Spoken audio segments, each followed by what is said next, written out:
Charting Toward Intimacy covers mature topics. Listener discretion is advised. Charting Toward Intimacy covers mature topics. Listener discretion is advised. Hey there, welcome to Charting Toward Intimacy, where we're expanding the natural family planning conversation. I'm your host, Ellen Holloway. All right, we are welcoming Annie and Sarah to the podcast today. I'm so excited to have them. Annie and Sarah have an awesome podcast called Laughs and Littles, just so fun to listen to, especially if you are like right in that toddler zone of life. Like, this is the podcast to listen to because it is just, it cracks me up all the time. And I feel like I get great advice from you guys. So I'm so excited to welcome you guys to my podcast. We are stoked to be here. Yeah. Awesome. And so today we are going to be talking about discerning, essentially, like spacing births, baby spacing, and how you have that conversation, and kind of talking about their individual stories in spacing births and things like that. So, but before we jump into that, could you guys just tell us a little bit about yourselves? Yeah. So between the two of us, Annie and I have 7 kids ranging from 2 months old to almost 6 years old. So we have a lot of little kids in the house. And yeah, we co-host a podcast called Laughs and Littles, where we just chat about our friendship and like living out our Catholic faith as converts, motherhood, fertility. And our most recent episode was me sharing my entire home birth story. So which I just put it all out there. I listened to it and I loved it. I'm probably never going to do a home birth, but I was like, this is amazing. I felt the same way. And we are just like you, both from California, but we met while our husbands were studying theology at Notre Dame. And we became close friends over time, just like a very natural, nice progression. But then into COVID, our families decided to like shelter in place together. So we only saw each other for a while. And that was a really cool experience of community and like really relying on each other. But now they moved because Sarah's husband finished here and is getting his PhD in DC.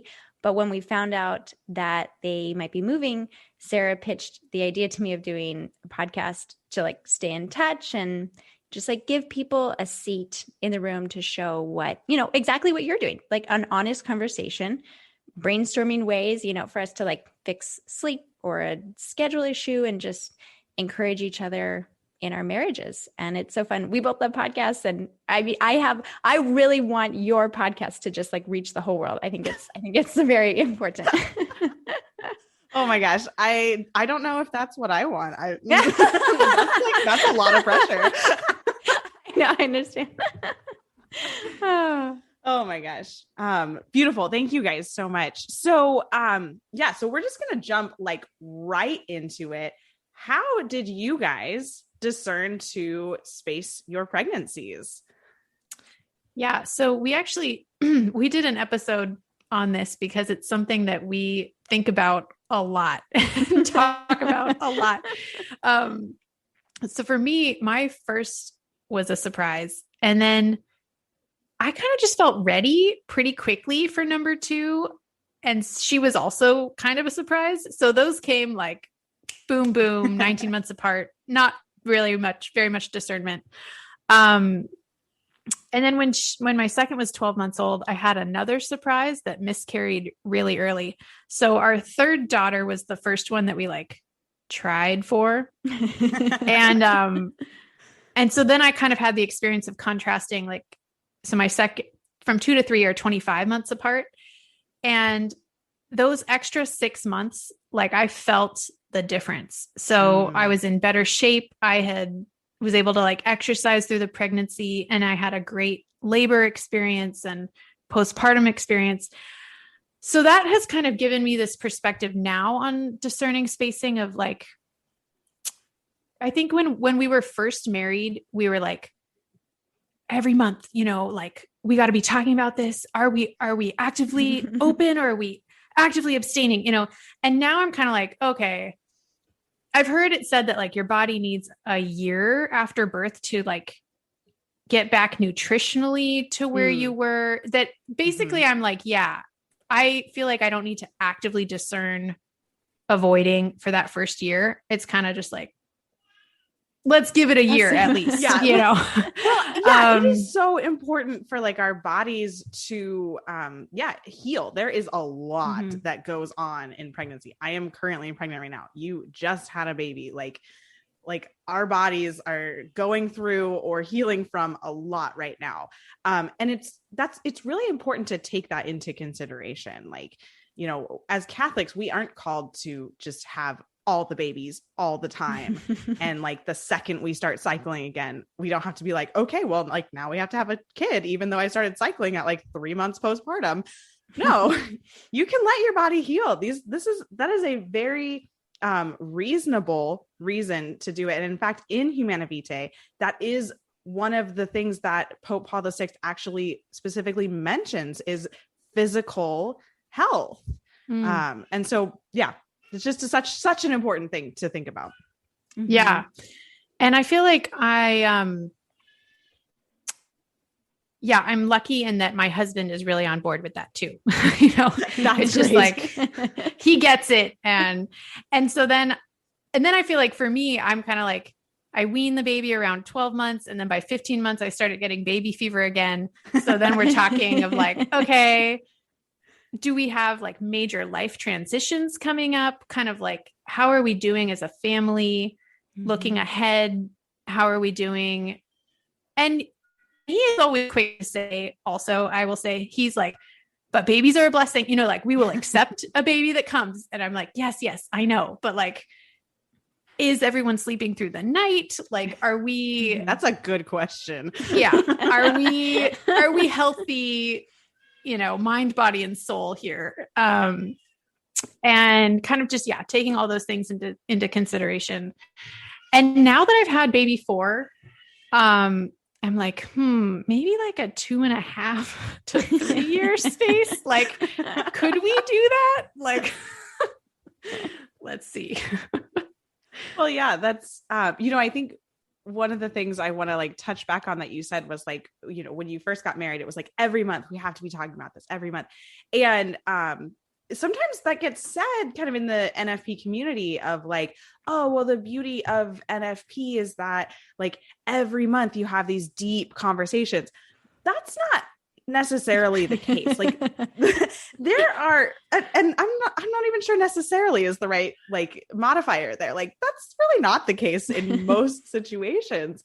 There are periods of time like what you were just talking about, Sarah, with like postpartum, where it's like you're really going to be in a more of a mental state for a longer period of time of abstaining. And yes, the conversation's always going to be on the table because of the openness to life that NFP requires, and has naturally built into its systems, basically. But it's like, maybe it's on the side of the table. Like it doesn't have to be discussed in this like deep, meaningful way every single month.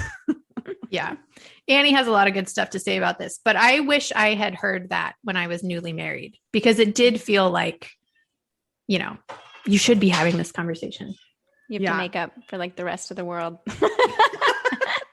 My OBGYN. Such deep conversations. We're making up for all the people who aren't talking about it. Exactly. My OBGYN, who is a Catholic doctor and NAPRO doctor. And when I asked him this, he said, average healthy woman, 2 years from birth to birth spacing. So I was like, okay, just like as like a one, you know, just like taking into account everything. And then I also asked him, when do you stop? And he was like, 43 is a good stopping point. I was like, all right. So, you know, like counting backwards. I know. I really put him on the spot too. He didn't want to give me numbers, but I do.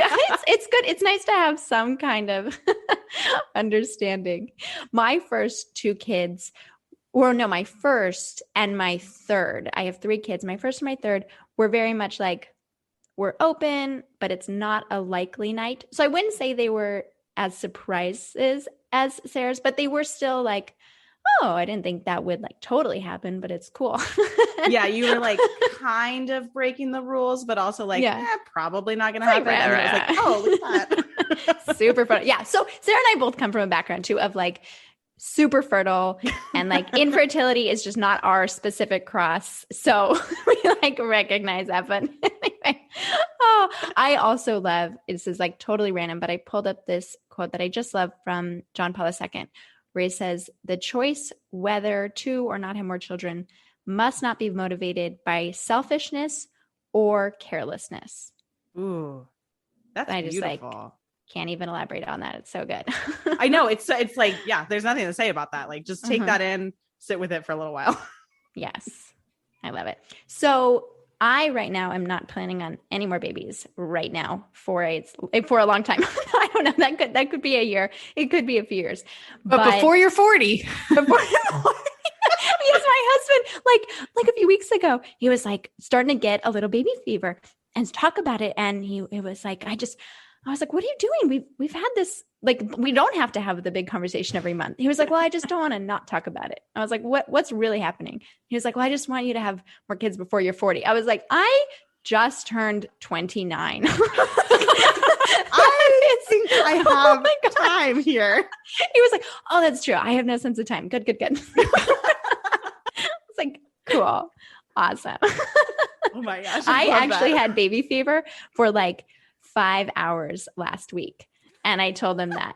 And then I was like, the next day I was like over it. But because I feel like I have so much going on right now. My kids are 1.5 to 5.5.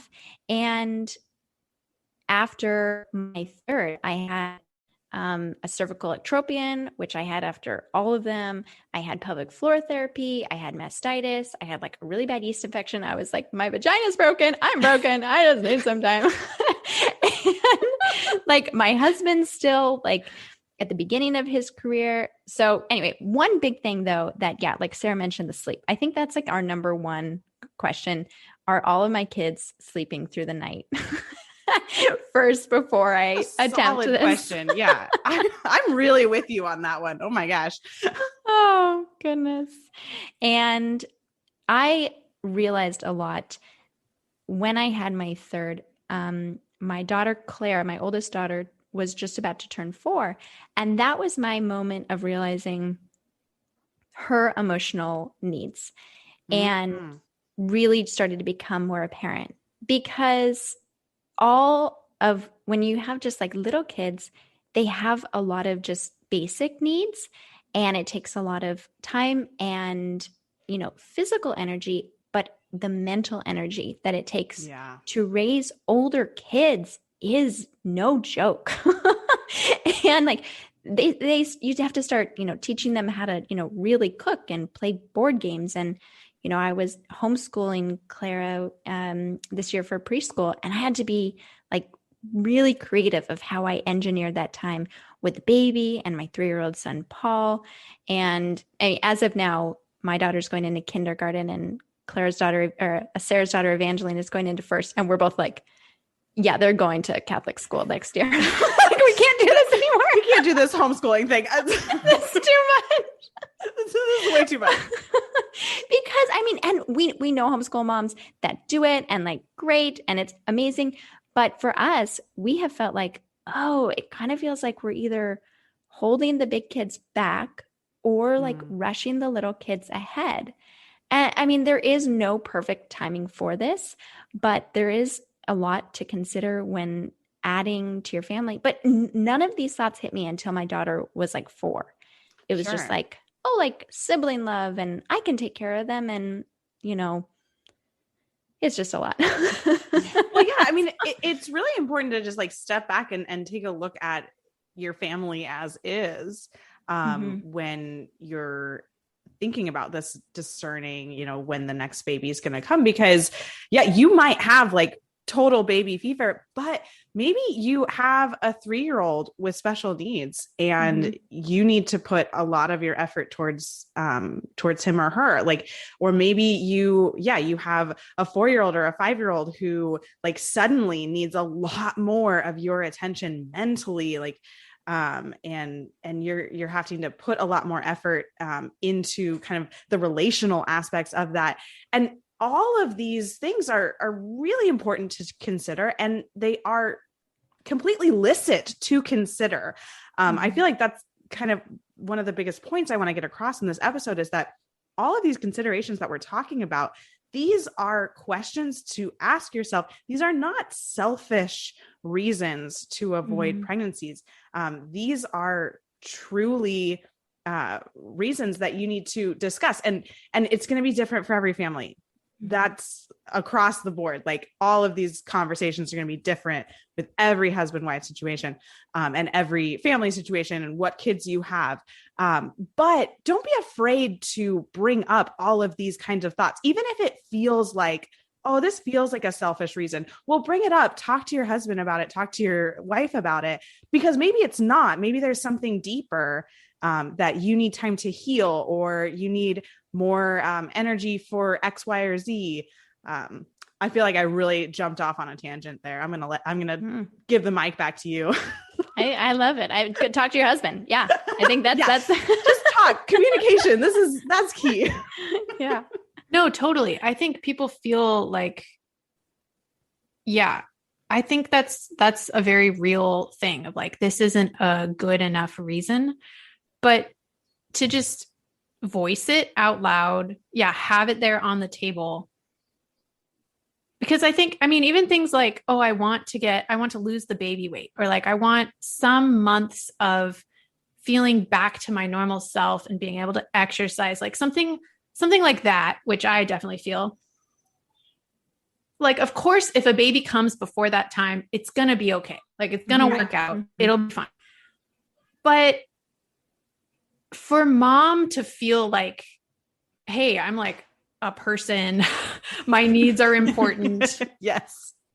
Is, for me at least, like, I'm going to be a better mom. I'm going to be able to enter the crazy zone of transition when the baby comes, like the chaos of like adding that person to our family, so much better if I like have a better, like, just feel more comfortable in my skin, in my body. And I'm like, yeah, absolutely. But yeah, God makes babies, and but God also gave us a fertility cycle in which we can track. And, this isn't a mistake in his design that we have this cyclical nature of our fertility and infertility. So it's okay to space pregnancies. It's okay to want to space pregnancies. I'm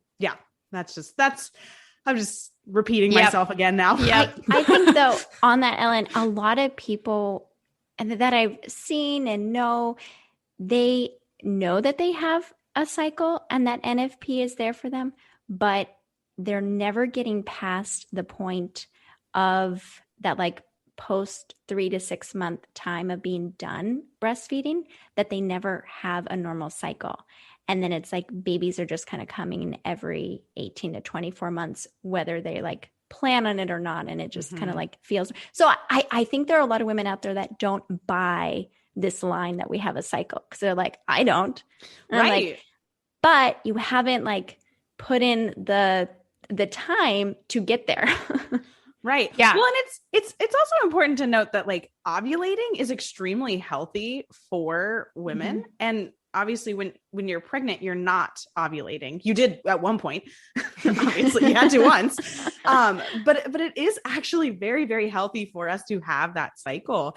And so, that's also just something to keep in mind health-wise, is like, it might be a good idea for you to have 3 or 4 or 6 or, whatever amount of cycles before you get pregnant again. Yeah. For me, it's been really, really interesting and good to see Annie's journey with this. You should tell your story, Annie, because she's put in the work. Yeah. And has gotten back to normal cycles. And it's made me realize, oh, I haven't since I've had my first almost 6 years ago, because I haven't had 3 to 6 months post weaning. Like, I've never gotten back into normal cycles. And so seeing her get there, and then like, well, we'll get into this too. I wasn't trying to throw you under the bus though, Sarah. No, I know. Some moms. No, I'm just kidding. Yeah. Anyway, I'm excited to talk about that. And I'm excited to talk about the sex stuff because that's get into the sex stuff, Annie. That is another question that people feel really guilty about asking. So I'm really excited to get into, like how I got my cycle back and right on track and about sex because I think sex stuff.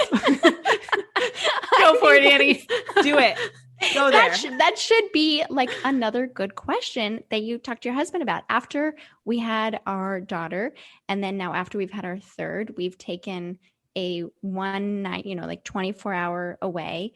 I also try and do a yearly retreat. Sarah and her husband are really good at doing like getaways, but and Awesome. We don't want to. Sarah says like compare and despair, which I think is great, but it is good to know sometimes what other people are doing. Cause there are some people who are like, going out for weekly dates and some people who are like, I haven't been out with my husband in 6 months. Mm-hmm. And it's good to know what's going on. Like what are other people doing? You get ideas and those are good things. Exactly.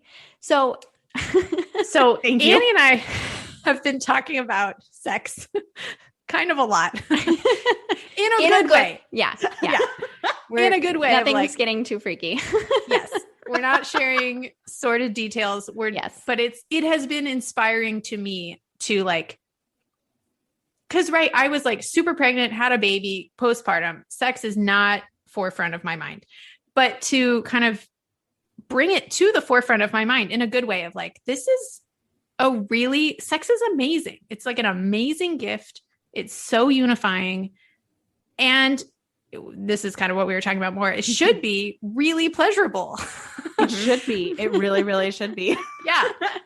But we started this conversation when I was super pregnant and sex is kind of a struggle bus. And so Annie, that's funny. Yeah. Annie was like, I'm prioritizing my sex life. My cycles are so regular. So we can like plan these date nights and like really get into it. And I was like, must be nice. You're like, I have a basketball or a watermelon inside of me. Like there's like clearly a third person in the bed with us. Yeah. Like it's not. You're having like, let's get labor started sex, which is very different. Yes. That's very different. That's a whole nother episode. We'll bring you guys back. Yes.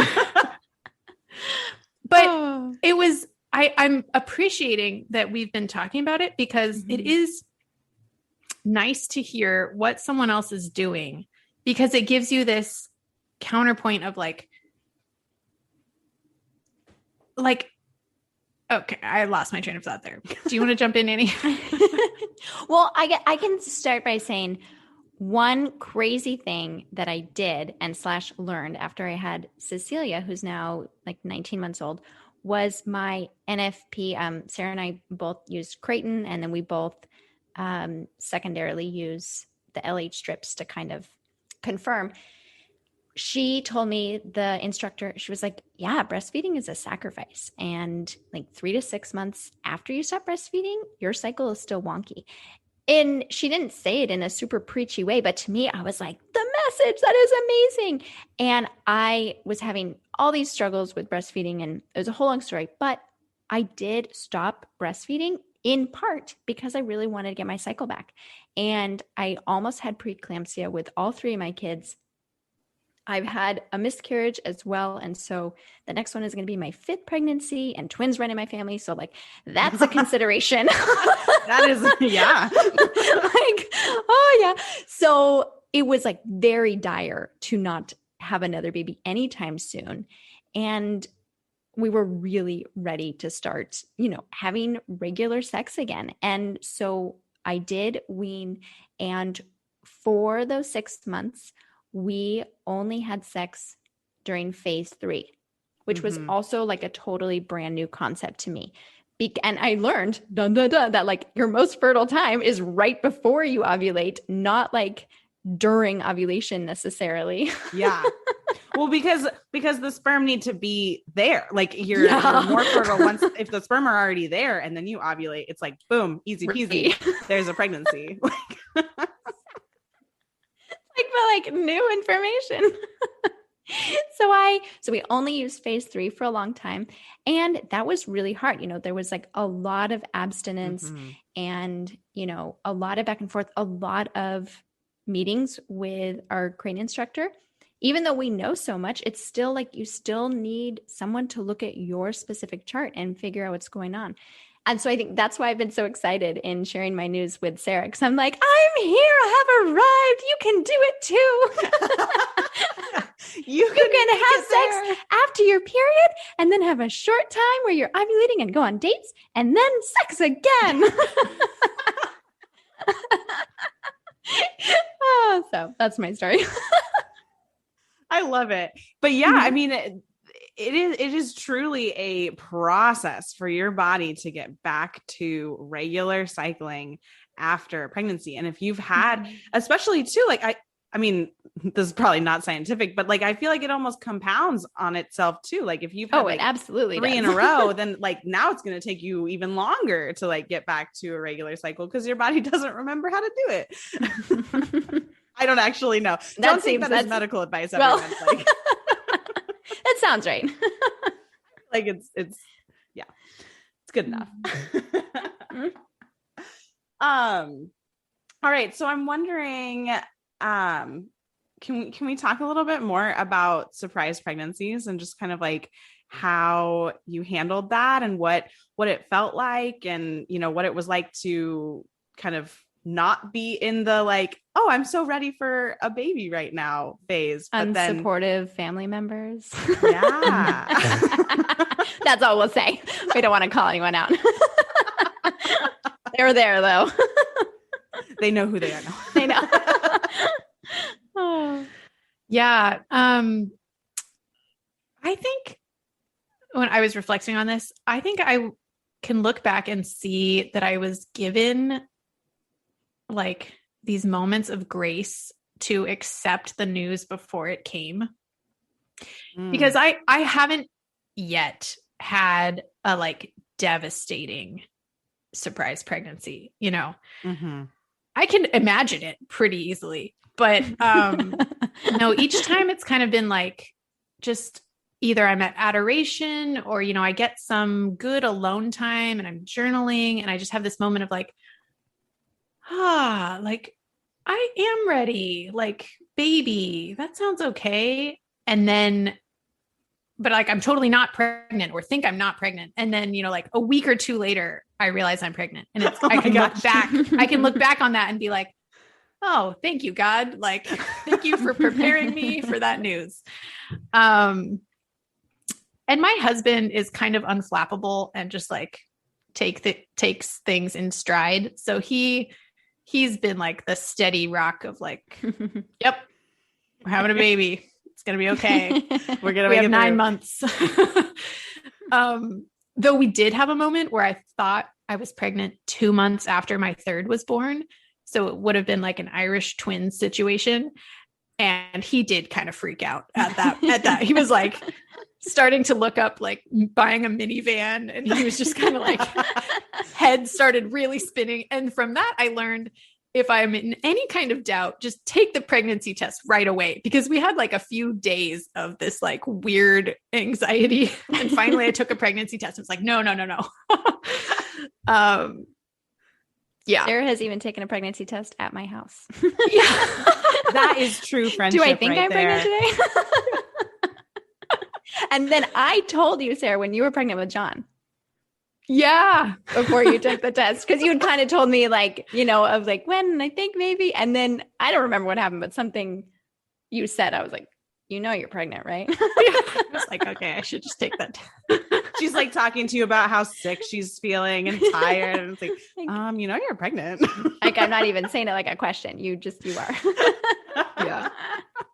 But I will also say, now that we've had the experience of kind of,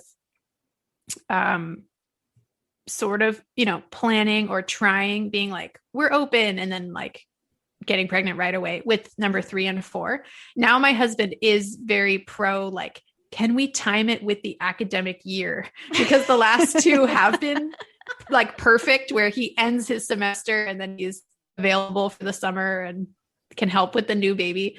And it has been really nice. Hey, that is another good consideration. Yeah. If one or both of you are like in school, it's not unreasonable to time a pregnancy for when you're actually going to be available to like care for a newborn who needs a lot of your like physical attention.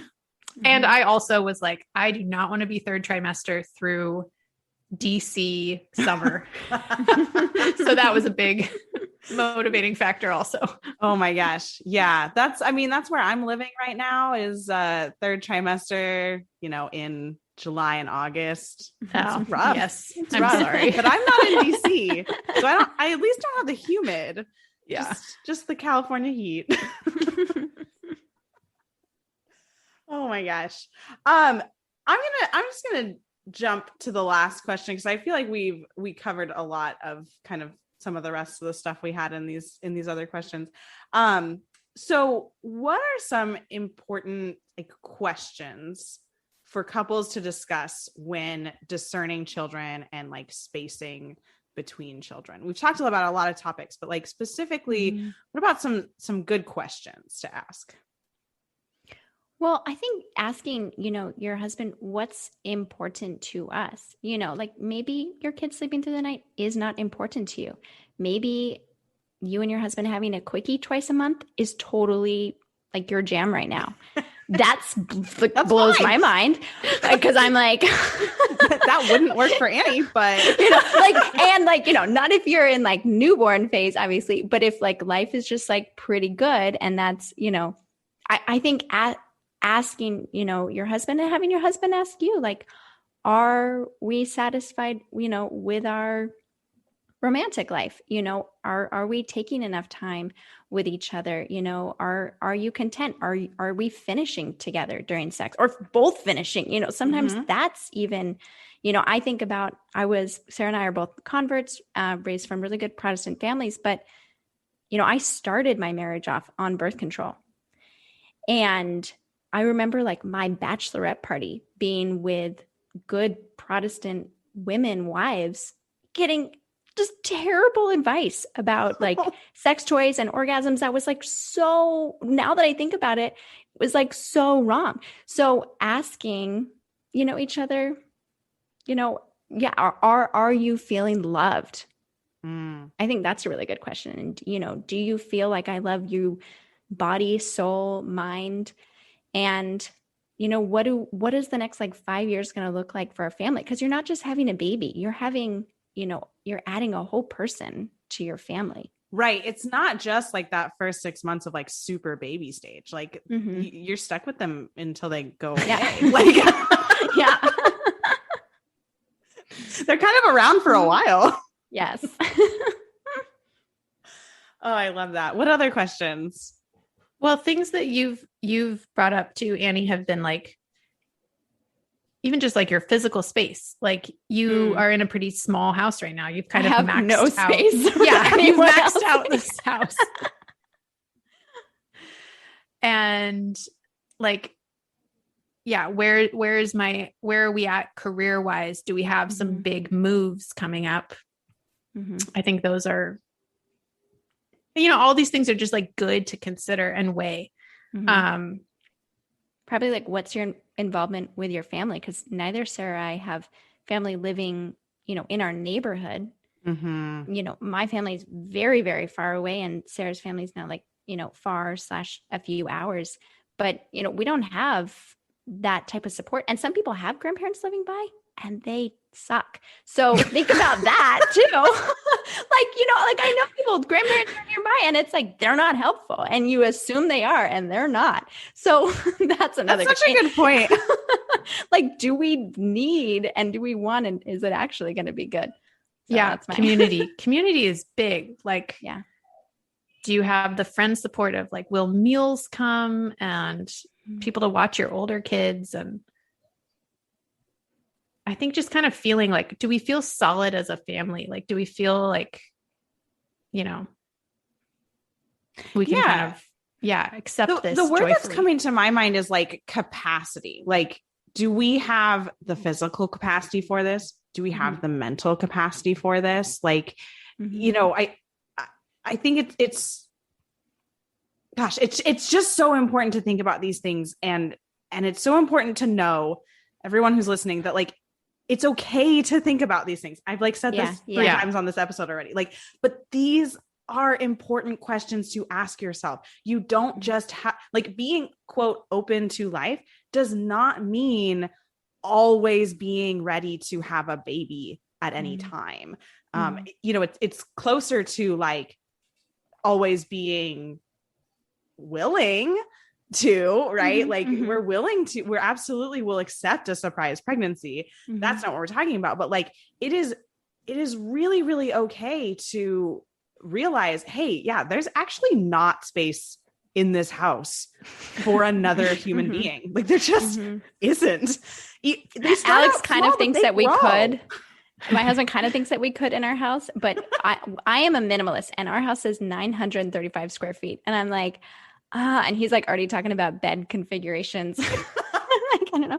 Oh, one thing, if I can also add, I remembered a conversation that I had with a priest before I got pregnant with my first one. I was still in that really, really nervous point because, you know, we're trying to comfort people here if they, you know, have good questions and want to space out.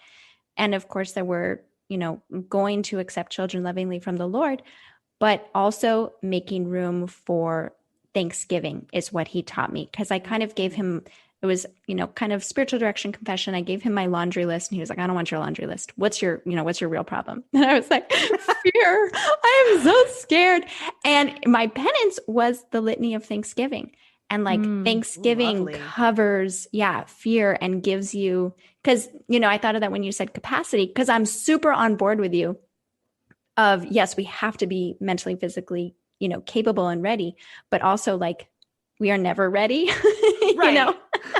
Right. And we're never at this point of like, oh, we are absolutely 100% ready for anything God throws at us. Don't say that. And we're never enough, right? Like even if you felt I am totally capable and totally like have all the capacity, you still like, you know, you need to cooperate with God's grace because it's just so much. But we have to rely on the Lord in everything in our life, like, and especially in raising children. But also like in our marriages, we need to rely on the Lord to like help us have the grace to have good, you know, marital relationship with our spouse.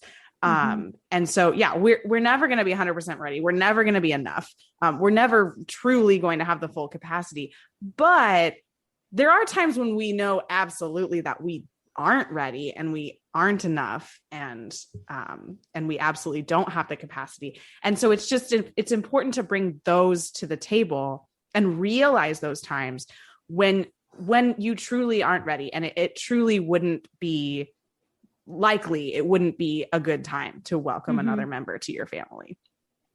Yeah. You said it. I'm 9 weeks postpartum and I'm like, man, I've got to buckle down and get back into charting. Yeah, you got to get back into it now. You're like coming up close on 12 weeks. Yeah. Oh man. Well, good luck with that. I will be there soon. Oh man. Well, and actually, I think when this episode airs, I actually likely will be closer to your situation. It's probably going to come out around the time that said baby currently inside of me will be outside of me. All right. Well, you guys, this has been awesome. Did you guys have anything else that you wanted to add in about discerning or baby spacing or some other hilarious quip? Because you have lots of those. That is so much pressure. End us with a laugh. Go. No, seriously, that's too much pressure. We did it. That was sufficient. That's all we have. No, Sarah, seriously, do you have anything? Because I have nothing. I probably was just going to say something of like, talk with a friend about your sex life. That's really good. Your marriage and where you're, ask them like, hey, how do you think my kids are doing with one another? Like, how do you think I'm relating to them, you know, as a mom and them as siblings? I think okay, about I got a quick rivalry a question lot. for you guys about talking to a friend about sex. Like, how did you start this conversation? Like who instigated this conversation? And like, what did you like? Hey, Annie, I want to talk about sex with you. That is a like, great question like, that I would where does it love come to from? answer. Well, we chat a lot on Marco Polo. And something that I think people who know me understand is I start conversations in the middle of a conversation. So I have no problem just like starting awkwardly. So I don't know, just like embrace the awkwardness. Okay, I guess you could say like, hey, like, it seemed like, I don't know how to say it now, but like, we're having sex like twice a month. Does that seem like average to you? Like, what do you think? I don't know. You could go from there. It's a good starter. No. Okay. I was going to say, What do you go? I get this text. This is how, in my mind, this is how the conversation started. Do it. I probably remember. I got this text from Annie. It's a link to a podcast called No, we should not publicize it because we don't want to endorse it. Okay, that's true. It's a link to a podcast about sex. Anyway, but she was like, this, I think, has gems. She was like, this is very secular and it's a lot, but there's gems in here for Catholic couples that I think like, everyone could benefit from. And so I was like, okay, I'm definitely listening to this now. Like, I'm very intrigued. It's so funny. But I think that's true. Annie said something about like, now we have 12 to 14 available days a month. And I was like, what? Like, I looked back at my charts because I was like, my memory is that we've never had that many available days. And I was looking back and I was like, yeah, we haven't. And then I realized it's because I've never gotten back to my normal, like regular cycles. I have so much continuous mucus and whatever. Postpartum life. But it just gave me this sense of like, what could be, and go for it. Like, all right. So here's what I'm suggesting to those of you listening. So either embrace the awkward, just go for it with a friend and be like, hey, like, let's talk about this, or just send them a link to this episode. Yes. And then when they get to this point in the conversation, they'll realize, oh, wait a second. I think my friend is trying to tell me something. Talk with me about sex. So there's your options. That's good. That's good, Ellen. But if you're not ready to talk with that particular friend about sex, but you want to share this episode, maybe like precursor the share, like, just by the way, like, we don't have to talk about this if you don't want to. I just want you to have it. I just want you to have this episode because I think there's other good stuff, but like, maybe not that part. Oh my gosh. Well, Annie and Sarah, it has been so fun to chat with you this evening. Thank you guys so much for being on the podcast. Thank you. Thanks for having us. Thanks so much for listening. If you want to connect with Annie and Sarah or listen to their podcast, links to their Instagram and their podcast are in the show notes. And then, of course, you can always reach out to me and ask any questions via Instagram or via email. Links to those are in the show notes. Until next time.